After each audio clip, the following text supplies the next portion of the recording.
Hello students, இப்போ நாம என்ன டாபிக் பார்க்க போறோம் அப்படின்னா conversion of radian to degree. Radian to degree conversion தான் பார்க்க போறோம். ஓகேவா?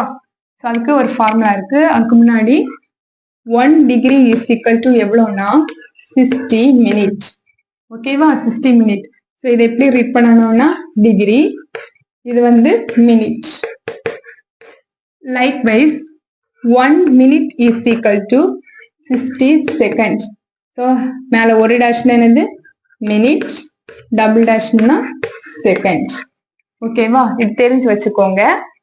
Next conversion of radian to degree. So 1 radian equal to எவ்வளோ அப்படிங்கிறது தான் இப்போ பார்க்க போறோம். அதுக்கு ஃபர்ஸ்ட் மெயினா ஒரு ஃபார்முலா இருக்கு. என்னன்னா by radian is equal to 180 degree. So இது ஃபார்முலா எல்லாருமே மறக்காம படிச்சு வச்சுக்கோங்க. By radian is equal to 180 degree. So, இதுல இருந்து 1 radian is equal to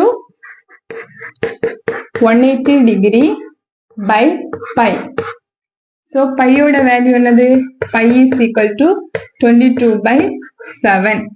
So, 180 degree by 22 by 7. So, 1 radian is equal to 180 degree into 7 by 22. So 180 into 7 ரெண்டுமே multiply பண்றோம். Multiply பண்ணும்போது என்ன வரும்னா 1260. ஓகேவா? 1260 by 22. ஸோ ரெண்டுமே கேன்சல் பண்ணிக்கலாமா? டிகிரி 11630. ஸோ இது ரெண்டுமே கேன்சல் பண்ண முடியாது. ஸோ நார்மல் டிவிஷன் 5 வந்து 55, balance 8, 0, 7, 77, 80 minus 77, 3.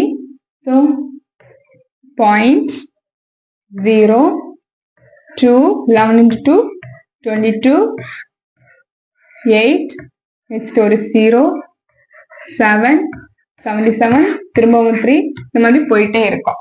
So 1 radian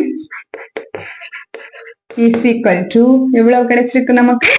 57.27 degree. So இந்த ஃபார்முலா இது வந்து இந்த வேல்யூ வந்து படிச்சு வச்சிருக்கணும். ப்ராப்ளம்ஸ்க்கு எல்லாம் யூஸ் ஆகும். ஓகேவா? ஸோ 1 ரேடியனோட வேல்யூ எவ்வளவு? 1 ரேடியன் நம்ம ரேடியன் டு டிகிரியில கன்வெர்ட் பண்றோம். So 1 radian is equal to எவ்வளவு? 57.27 degree. Okay.